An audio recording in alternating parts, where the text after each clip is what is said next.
સરકાર બિલકુલ તમાશો જુએ છે. એ માથાભારે ને બધી રીતે ખરાબ છે, પણ સાપ પકડતા એને ક્યાં આવડે? એ કે ના ના, જીતીને એક તો મરે, કે સાપ મરે તો જાન છૂટે, ના ભાઈ મરે તો જાન છૂટે. આ બંને બાહુબલીઓ છે, જયરાજસિંહ અને અનિરુદ્ધસિંહ, એમની વચ્ચે સીધું કંઈ થયું નહોતું. હવે આ જયરાજસિંહ ગ્રુપનો એક માણસ છે, રીબડામાં જે રહેતો હતો, એમનું આ મૃત્યુ થયું ને હવે આક્ષેપો અનિરુદ્ધસિંહ ઉપર થઈ રહ્યા છે. તો ફરી એકવાર આ બંને બાહુબલીઓ છે તેમની વચ્ચે પાછું જે વોર હતી એ પાછી ઉપર આવશે એવું લાગે છે. અને હવે એ વોર 2027 સુધી ચાલશે એવું લાગે છે. સાહેબ એવું છે, એક આપણે કહેવત છે કે મહેનત इतनी शिद्दत से करो कि कामयाबी शोर मचाए. આ કેસમાં ઊંધું છે. સરકાર શું કરે છે? સરકારે એવી પોલિસી અપનાવી શું કે ખામોશી इतनी शिद्दत से કરો કે જનતા ત્રાહીમામ હો જાય, એ મચાવે, ભલે સત્યાનાશ થતો. એટલે બધું ભાજપ છે. જે વર્ષો પહેલા ભાઈ રીબડામાં મહીપતસિંહનો ત્રાસ છે એવી ફરિયાદ કરી હતી કોણે? ભાજપના સમર્થક પાટીદારોએ. જો આનો તમે બ્લો બાય બ્લો તમને હું વર્ણન કરું. પાટીદારો જે છે ભારતીય જનતા પાર્ટીના સમર્થક, એણે સૌથી પહેલાં કેશુભાઈની સરકારને ફરિયાદ કરી કે અહીંયા અમારે ત્યાં રીબડામાં મહીપતસિંહ બાપુનો ત્રાસ છે. એટલે કેશુભાઈ ભાજપના ફરિયાદ કરનારા ભાજપના, એણે ઊભા કર્યા ભાઈ કોને? જયરાજસિંહ ટેમુભા જાડેજાને.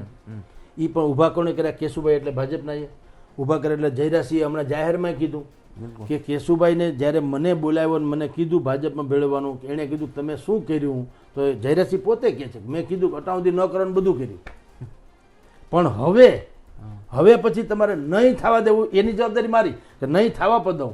બિલકુલ.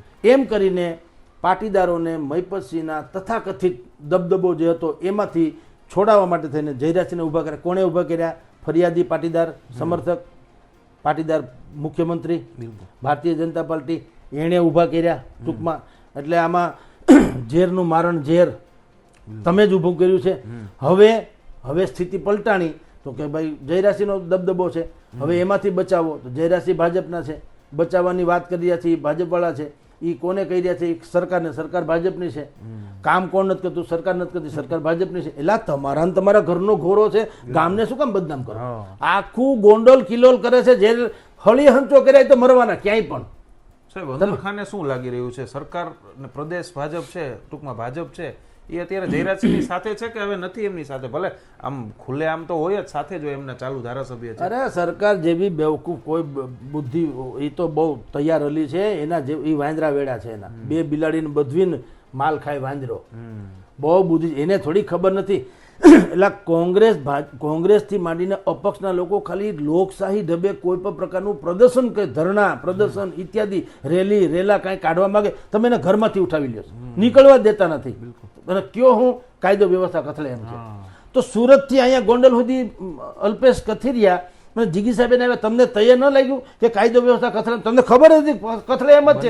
મીડિયામાં બધાના, અને મીડિયામાં અગાઉ આવી ગયેલું, કાલ થાય જંગે એલાન જેવું, ભારત પાકિસ્તાન જેવું તો સંભળાતું હતું. બધા મીડિયામાં છાપામાં આવ્યું. એના 10 કાર્યકરો સાહેબ વિરોધ કરે તો સીધા ઉપાડ લે. એ જ વાત, કેટલીક વાર તો વિરોધ પહેલા ઉપાડ લે. એ જ વાત છે. કહું છું, સરકાર બિલકુલ તમાશો જુએ છે.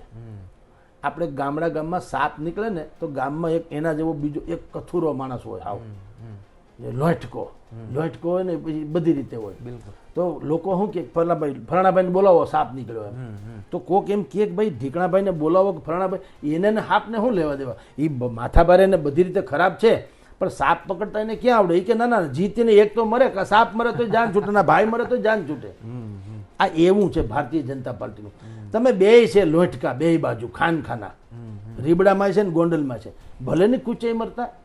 આને તો મલાઈ જ તારવવી છે ને, નહીતર એનામાં બુદ્ધિ નથી ભાજપમાં કે બેયને કે ભાઈ તમે બે મહારથીઓ છો, મહાબહબલીઓ છો, જે કાંઈ હોય તે, પણ શાસન કાયદાનું છે. ભાજપની સરકાર છે, અમને ખરાબ લાગે ને બે કોમ મરી જવાની છે. પાછું બીજું તો ઠીક, સરકાર તો આજ છે ને કાલ લઈને તમારા દબદબો, તમને જે સિક્યુરિટી છે બીજા ગામે શેઢે તો આવી સિક્યુરિટી નથી. તો ખોટે ભાઈ તમારે કોઈ ઉલ્લોમાં ભાઈ એ કા નથી કહેતી.